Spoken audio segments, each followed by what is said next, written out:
everyone. Good morning and welcome to the Disney Morning Show. I am Kyle, the editorial director for Laughing Place, and joining me this morning is Luke. Hello. I have a question.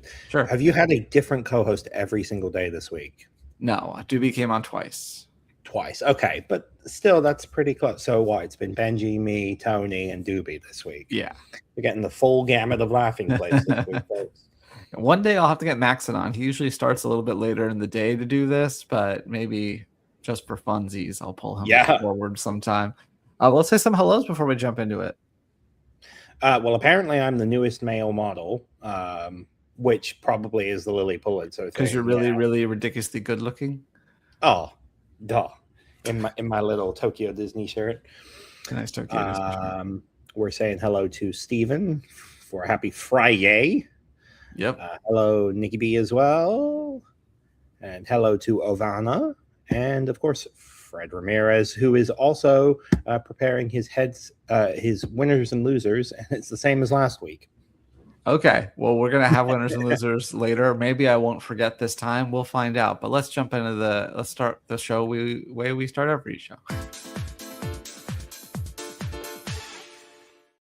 We started the show the same way, and yet I can't say it properly. Yesterday, when we checked the stock, it was at 102.27. Let me give a quick refresh. No, we're barely staying above Disney 100. Let's also, I didn't realize we're bigger on the screen now. I am trying something. Yeah, no, I like it. What I'm not trying is having my script open on this page as well so that I can actually type the number that we just discussed, but I'm getting closer to that. The behind-the-scenes magic, folks, of trying to do a stream. I love having co-hosts. You guys are great, but I do like when Doobie hosts is here because he can run all the stuff. Trying to do the screen stuff and talk at the same time is difficult. He has two monitors, so you don't have to feel bad for him. He's better at it because he's inherently gifted in the tech world. Anyway, let's get started.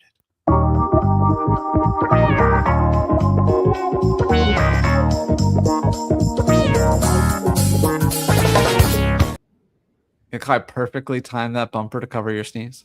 Oh, thank you so much. Yeah. Mm-hmm. We're starting off today by talking about what we saw yesterday, and more specifically what I saw yesterday, because I was at Disney's Hollywood Studios for a couple of hours to check out some new updates at the park.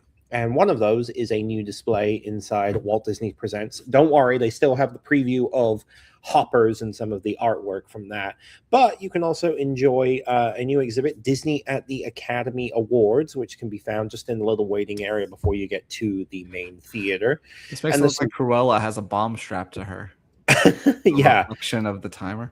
It's quite the ensemble. It's Cruella's biker ensemble from the 2021 Cruella film. And there's also Rose's boarding suit from Titanic, and then some maquettes from many different films, ranging from Snow White and the Seven Dwarfs with the Evil Queen, to Soul, to some items from Bedknobs and Broomsticks even. So really kind of knob, in fact. Yeah. It really kind of runs the gamut of Disney-related items. And Nikki B seems to enjoy it herself. I do like that they're just like, yeah, we bought Fox, so Titanic is ours now. This is totally us, the Oscars. Same with Anastasia, although that doesn't necessarily apply right here. But yeah, it's really cool. And then they also they got rid of the Percy Jackson stuff too. So if you are a Percy Jackson fan, sorry, but if you're a Little Mermaid live action fan, those costumes are back. So I'm sure they'll bring more Percy stuff out when new seasons arrive. Oh, I'm sure. But also, while you were at Hollywood Studios, you spotted this. Yeah, heading across the park to Rock and Roller Coaster, no longer starring Aerosmith, no longer avec Aerosmith. Closed. I wish I had a photo of the exterior of the original avec Aerosmith. It was so bad. Oh yeah, that was money spent.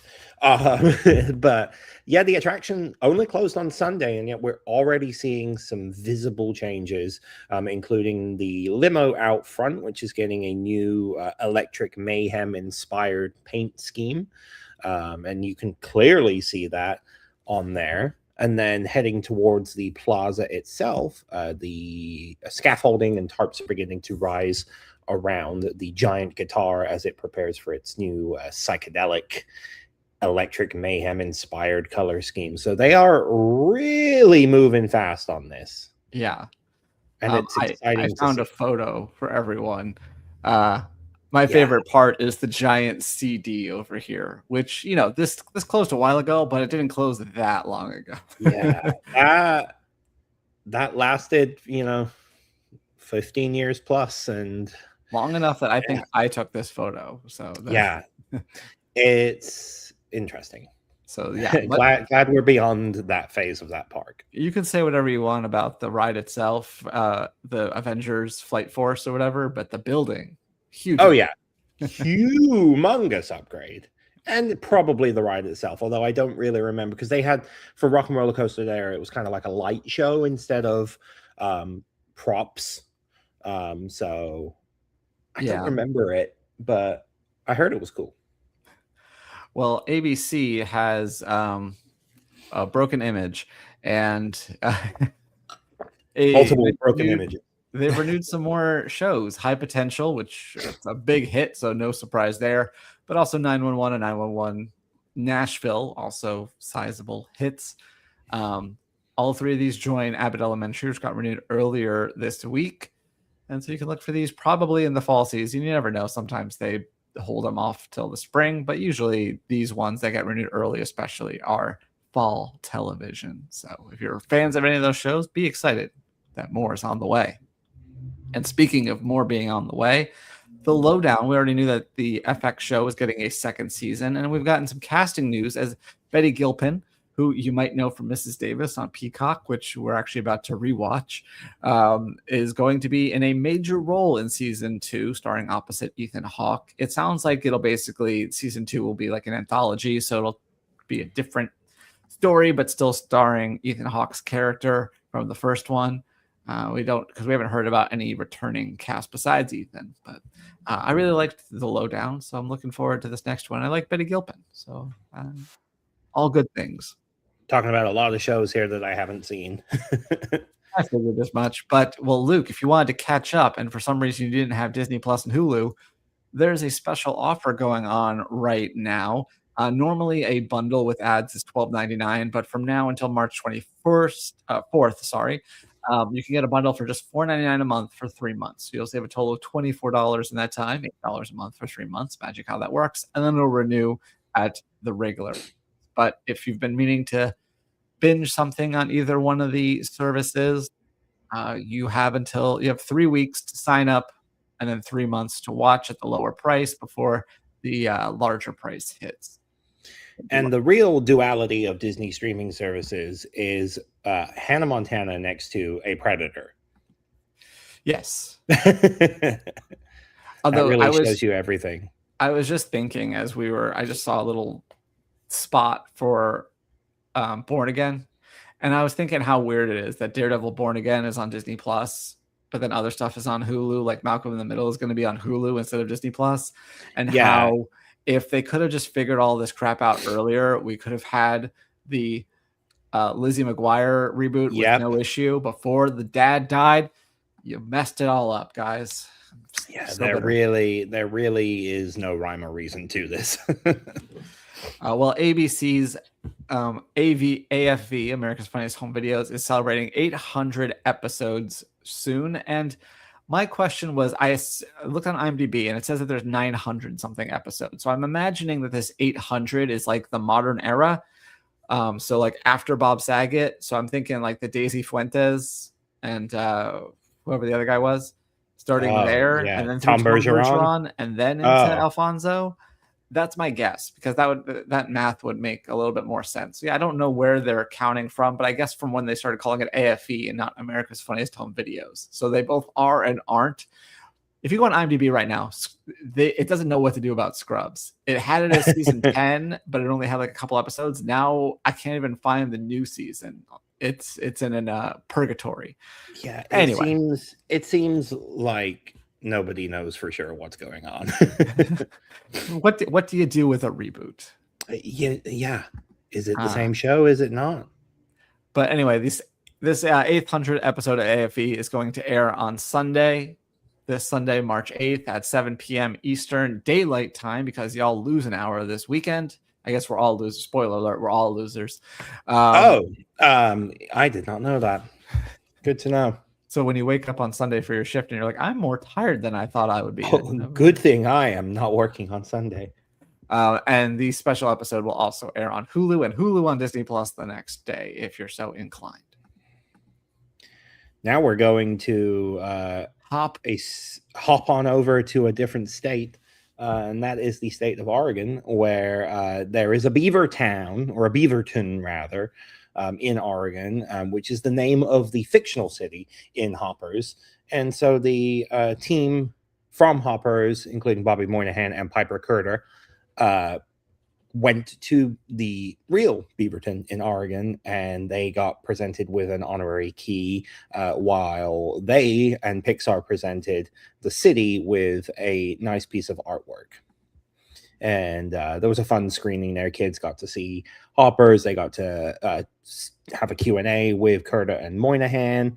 And it looks like lots of fun was had. Yeah, it's a fun little thing. Beaverton. I'm sure. I don't know how big Beaverton is, but I feel like this must be an exciting thing for. Do you have plans to see this? I don't have plans, but I have desires. Yes, and I do too. I'm not sure when I'll be seeing it, but it is definitely on my radar. Yeah. And since it's Friday, let's check the Disney Plus top 10 once I.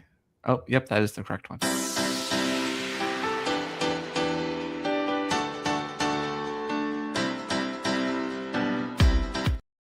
Yes, I updated it.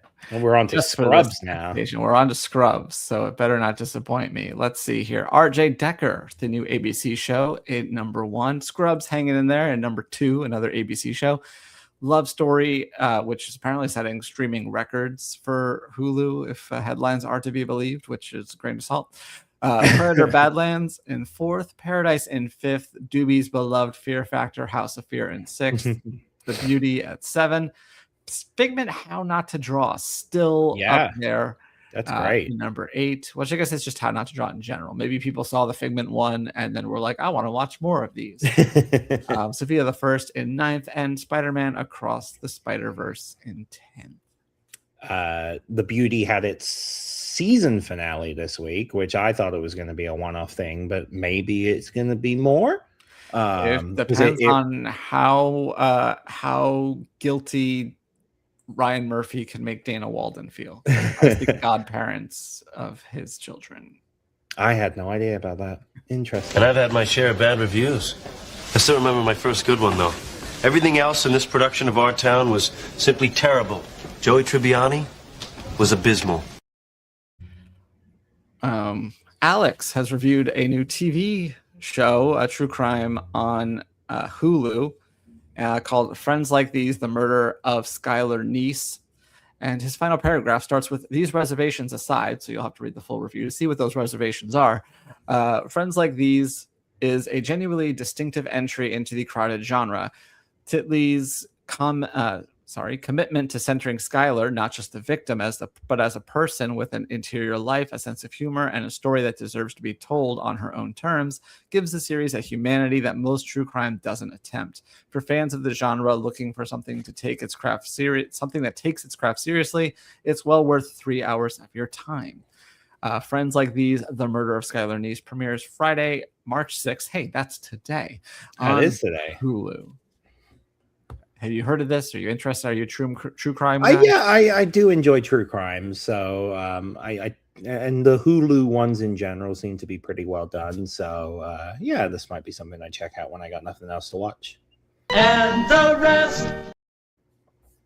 We are going over to both Hollywood and Orlando to talk about some new experiences coming to Universal Studios Hollywood and Universal Orlando, inspired by the release of the Super Mario Galaxy movie, which is coming out. When is that film coming out? Not soon April enough. 1st. Oh, okay. Not soon enough. April 1st. But on Mario Day, which is March 10th, Because it's MAR10 looks like Mario. Next Tuesday through April 13th, you'll be able to experience a few new things at both Super Nintendo Worlds on both coasts, including the appearance of Yoshi. This will be his first time at Super Nintendo World in Epic Universe. There will be some new food items. Because there's multiple colors. It could be multiple colors. Our reporting just says Yoshi in general, so I guess we won't find out Probably until green, next Tuesday. then. Yeah, boring old green. I think I either got to meet the pink or the blue one. You had pink because I think but there's a couple of new food items as well, including the Rosalina cupcake and Galaxy popcorn, and then you'll be able to pick up Luma shoulder pals. Inspired by the movie, available in both blue and yellow. And then City Walk on both coasts will have Galactic Tunnel photo ops inspired by the film. And of course, at both City Walks, they both have movie theaters, so you can check out the Super Mario Galaxy movie there when it opens on April 1st. I'm looking forward to watching that on Peacock in a few months. The first one was a lot of fun, and as someone who, I played a lot of Mario overall, but Mario, wow, I just lost the name of it. The first one on Switch. I'm not sure. Yeah, I don't Smash know. Bros? No. Wow, I can't. My brain just broke, people. But there's a lot of scenes that are like, okay, yeah, I remember playing this world specifically, like the floating upside down pyramid and stuff like that. But yeah, I played the game a lot and yet can't think of the name. So, real quick, hello to Odyssey. Okay, that makes sense. Also saying a real quick hello to Swimming Snake, who has joined us, and people are trying to help us out in the comments. Fred Ramirez said Odyssey. So yes, he was right. I did not see your comment before I said it, but yes, you are correct. It is Odyssey. Yeah, that game is so fun, especially the part after you beat New Donk City and you get to go through like the old school. Great game. Anyway, let's go on to.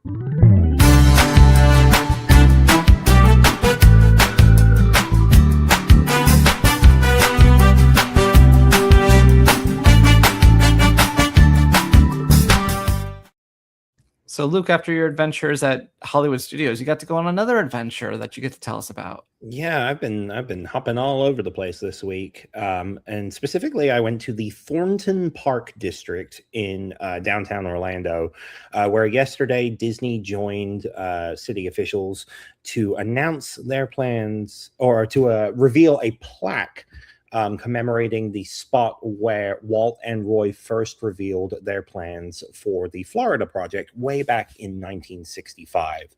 And that's currently located in a building called MAA Parkside. I think it's a multi-use building.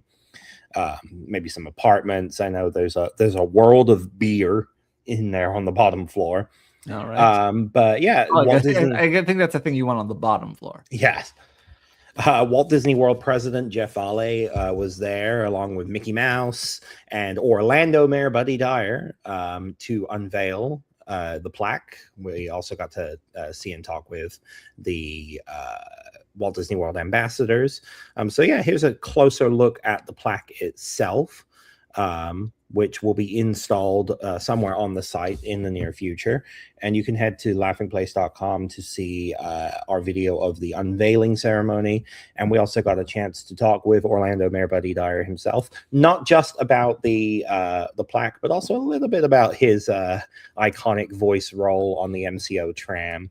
And we also spoke with Stephen Vagnini of the Walt Disney Archives, who truly is a man with an encyclopedic brain. He was able to rattle off so many facts about Walt Disney's history with the state of Florida. And you are doing exactly what I thought would be a fun idea to do. I see what you're doing. No, you don't. You don't know anything. I do. I'm calling an audible, and we're going to have a...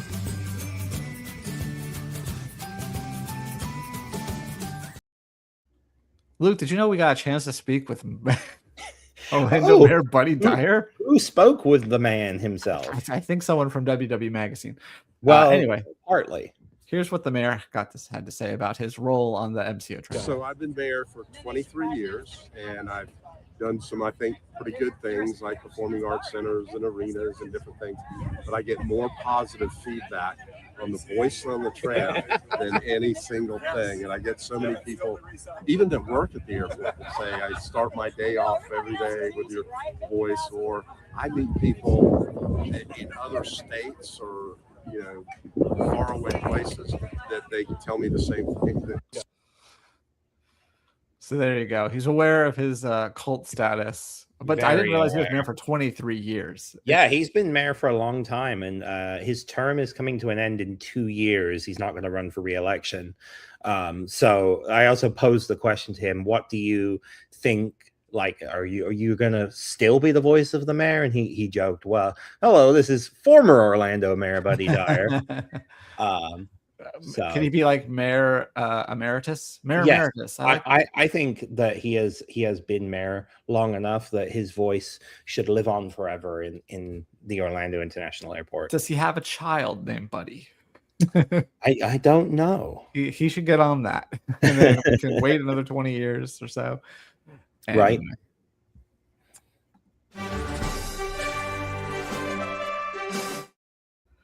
All right, Luke. One today. That's just one. Just one. On this day in 2020, a movie was released. Turning Red? No. Before that. Raya and the Last Dragon? No, that was yesterday. Oh, Onward. Onward, yes. Onward. I forgot that was right then. 2020. Yeah. It had a great run in theaters. I did see it in the theater, I think. I didn't. I watched it when they put it on free on Disney Plus when we were doing the 2 weeks Stop the Spread.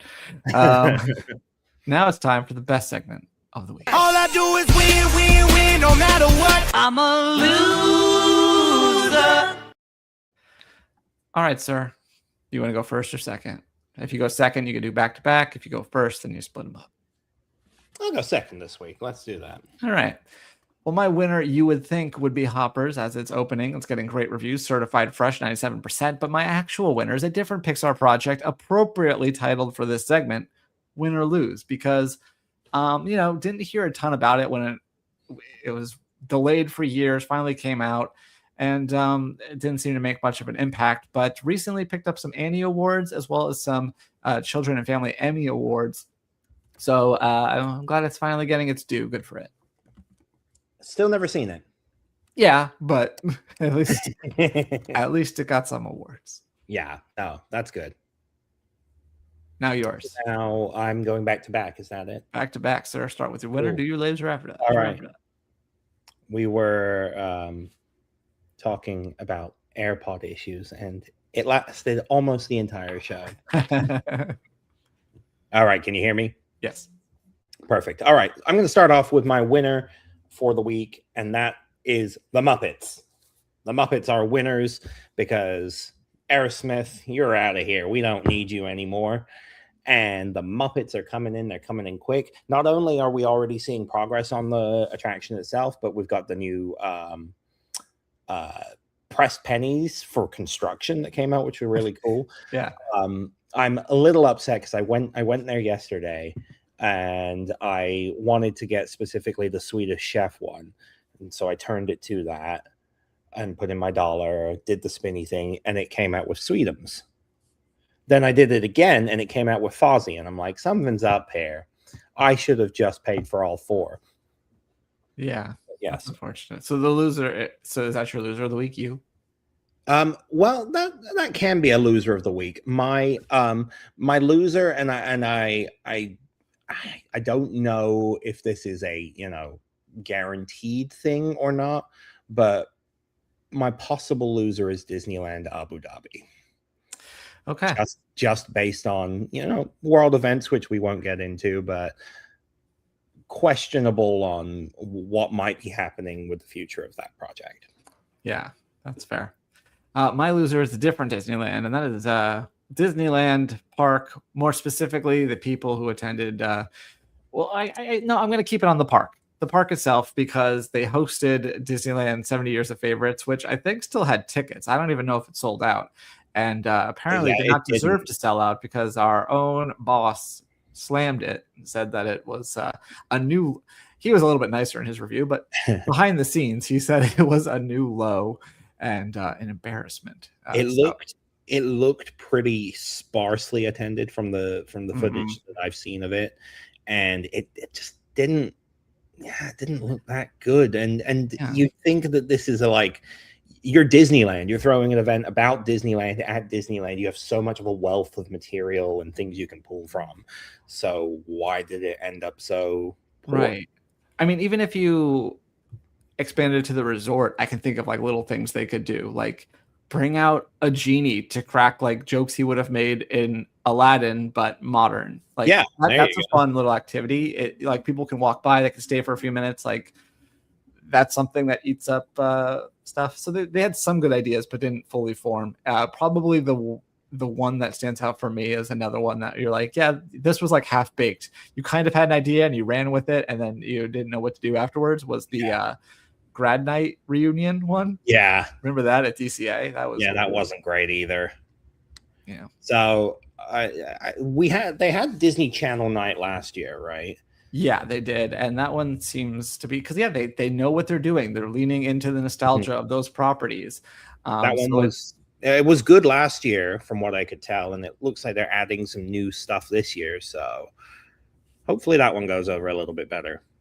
Yeah, and hopefully, I'd like when they try different themes, because we don't want the same ones every time. That's kind of the same problem they have.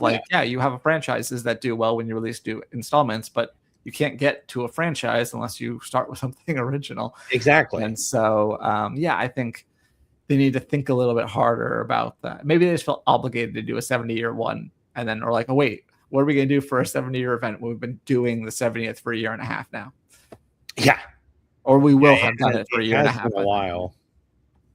Yeah, it's been not even a full year, but 70th itself is so. Feels like a full year. Anyway, we have a couple more minutes to the 10 a.m. refresh. So I will say that we have a few things going on today. First of all, Eric and Rebecca are over at Disney California Adventure for the kickoff of the Disney California Adventure Food and Wine Festival. There's also some new Hoppers things going on there that we talked about yesterday, like the Animation Academy. You could draw King George, Mabel, or Tom the Lizard. Just Tom Lizard, but Tom is a lizard. Yes. And there's also something at Redwood Creek Challenge Trail. So we'll have coverage of all of that in addition to food and wine. And then Jeremiah is still overseas getting ready for the maiden voyage of the Disney Adventure. Thank you. The Disney Adventure. I believe he's going to have some other stuff ahead of that. So we're going to have lots of stuff flowing in for that ahead of that. Then finally, Doobie is also on the road. He's in Indianapolis for a new Tiana exhibit that's going to a museum in Indianapolis.